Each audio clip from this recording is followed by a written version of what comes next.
Happy Gilmore 2 is an American comedy movie directed by Kyle Newacheck. It stars Adam Sandler, Christopher McDonald, Benny Safdie, Bad Bunny, Haley Joel Osment, and many others. Since his retirement after his first tour championship win, Gilmore returns to finance his daughter's ballet classes. Yeah, that's basically the summary of the plot. That's pretty much what I could find on this. This is another example of the many movies Adam Sandler, seemingly under contract, has been commissioned to make for Netflix, and the first of which to be a sequel to what many would consider most likely his golden era for his movies, at least his movies with Happy Madison. We're talking movies like Billy Madison, The Wedding Singer, and of course the first Happy Gilmore movie, which for all you 90s kids out there came out all the way back in 1996, a full 29 years ago, which this movie will constantly remind you of, by the way. So other than contractual obligation, why are we getting a sequel to this movie nearly 30 years later? And how does it compare to the original movie? Well, let's find out. I'm going to start with the performances, firstly with the main fellow himself, Adam Sandler. I want to preface, I do think the guy is a good actor when he wants to be. And by that, I mean when he wants to actually try. Some of the best examples of when he's actually tried in movies, of course, is in movies like Uncut Gems, and one of my personal favorites, Punch Drunk Love, which he is incredible.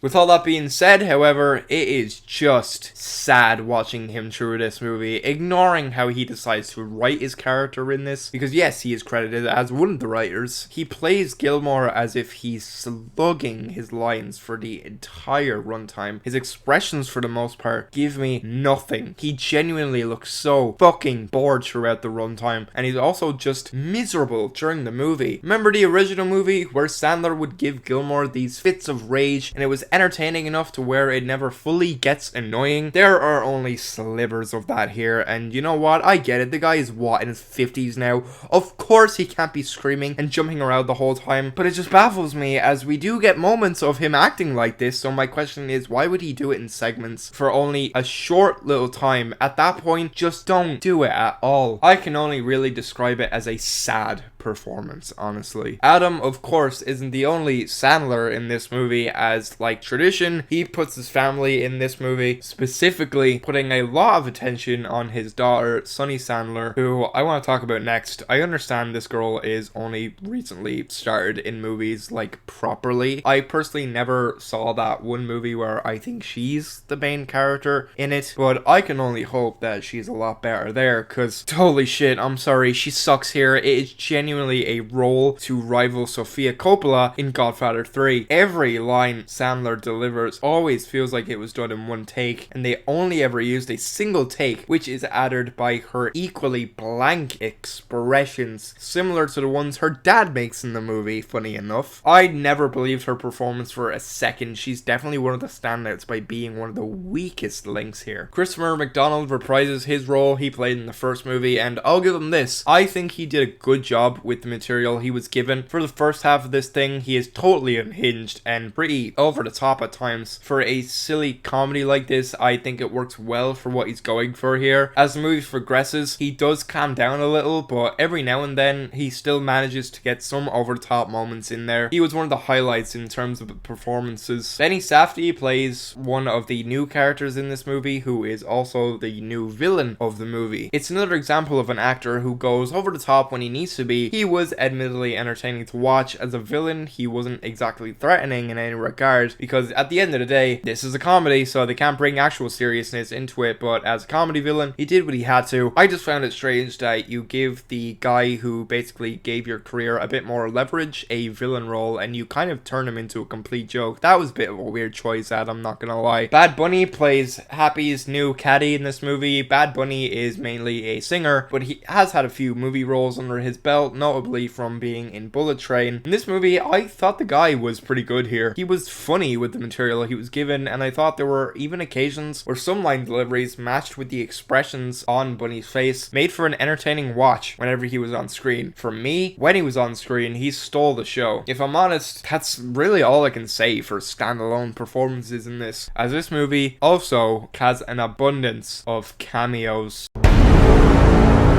I won't go into detail about every cameo in this movie, as it is technically spoiling aspects of the movie, I suppose. It came to a point where I was either rolling my eyes or groaning at the amount of people they managed to get in this. One actor who somehow, at least to me, acts as a cameo and an actual supporting role in this is Haley Joel Osment, who is a rival golfer to Happy, and he was fine for the role. He also went over the top at times, and he did the best with what he was able to work with. That's an issue with some minor supporting characters. They act as cameos while also just being rehashed characters from the original movie. Think of some of the characters that show up in that first movie. Some of the iconic, silly characters there, well, they basically just do the exact same thing, the exact same jokes with new characters. It was stupid to see. It was especially hard to watch when these cameos came from internet personalities. I think when any movie does this nowadays, I just can't get behind it, especially if they choose to give these people lines, because they can't act for shit. Speaking of including people, there's a lot of sports people in this, mainly golfers who end up being important characters. The issue here, though, is these people are golfers, so naturally, whenever they speak and try to do comedy, they all suck. All I have to say is just cause you can point and gawk at the screen, it doesn't make up for a good movie, alright? The cinematography in this was done by Zach Mulligan, who's previously done cinematography for the movie Hustle, another Adam Sandler movie where he tries and actually puts in a good performance. And it's also a good movie because it's clear with that material, he gave a shit. The cinematography in this movie is pretty bland, all things considered. It's a stupid comedy, so I wasn't expecting any fantastic feats of cinematography, but it did make for a really engaging watch. The film is so oversaturated for its entire runtime. It felt like I was playing fucking Fortnite. I find it funny because they show clips from the original film, and even if they upscaled some of the footage, which was a bit confusing, it's clear with that other movie there was so much effort put in. As the kids say, that first movie had sauce. The music in this movie was composed by Rupert Gregson Williams, who's previously done music for other Happy Madison productions like Click and Grown Ups, but has also done music for Hacksaw Ridge. I feel like the music in this movie is really uninspired and perfect wallpaper music for how boring it is to listen to. It's just mute music. Now, you may say to yourself, well, isn't that the point of music?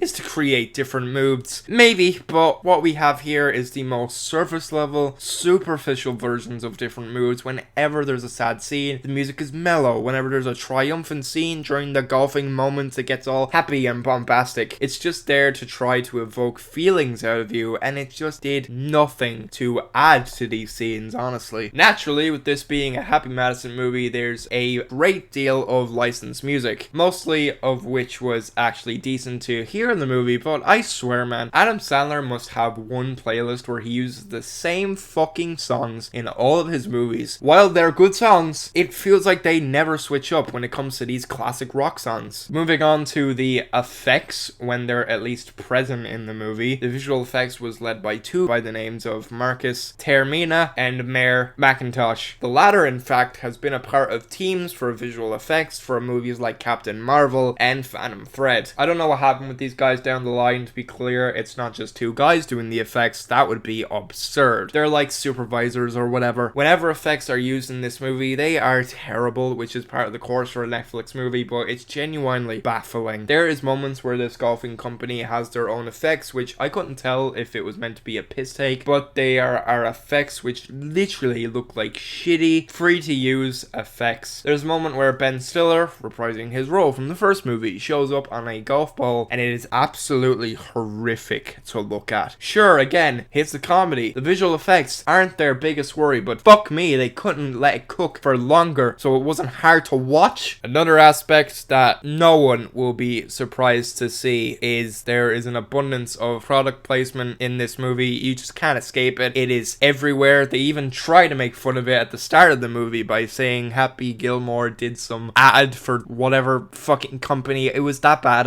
I actually can't even remember what the ad was meant to be. But yeah, like all of these movies, it is just inescapable, and it also just feels so soulless whenever these product placements are present on screen. Overall, I just really didn't like this movie. The best way I can describe it, as I said, it is soulless, it is mind-numbing, it is an absolute travesty of a comedy. So with that in mind, it's definitely a Happy Madison production, am I right? We're so used to this now, I feel like my entire review is redundant. This definitely isn't the worst of that company, not by a long shot. It's just sad and borderline embarrassing with how much of a cash grab this thing is. But let's be real, since this movie was announced, everyone expected it to be a cash grab. You don't just make a movie nearly 30 years later unless you're trying to solely make money. Unless you're making something worthwhile like Top Gun Maverick, which was made to, in fairness, make money, while also trying to make a good movie that actually had a good story. I have no clue how long Sandler has to do these Netflix movies. For my money, he's probably gonna make them till he dies, because it's the best way to gain reach, as I think still Netflix is the most popular streaming service, so I understand why he's doing it, and all of these movies of this caliber has had its usual shtick, but my god, it feels like nowadays they're even more stale and safe. Like, his movies in the 90s seem to have had a little bit more edge to them, and there's basically none of that here. It's more than a disappointment, it is the cinematic equivalent of a car crash. I'm giving Happy Gilmore 1.5 stars. It isn't well acted, aside from some particular people who just go all out and unhinged to try and save the runtime, and most likely their own dignity. It's incredibly unfunny, and I think I may have smiled twice in the entire runtime, which is close to 2 hours, by the way. Its actual runtime is 1:50, I think, but they do nothing to service that runtime. It drags so incredibly long. It was horrific the way I had to keep checking the fucking runtime to see how much was left. There's no style or substance here. It is brain rot in movie form, but anyone who is a ride or die Happy Madison fan will eat it up, and Sandler knows they'll eat it up because he thinks his audience are actual fucking idiots. So there's that. I wouldn't recommend this movie even to fans of the first one. Just pretend this doesn't exist. However, if my review hasn't swayed you, it is on Netflix, but since this is a really shitty movie, they don't deserve your subscription, so take it from me as someone who will not shill the streaming services for a movie of this quality, especially if you really still, for some mind-boggling fucking reason, want to check this out of morbid curiosity. Just go pirate it.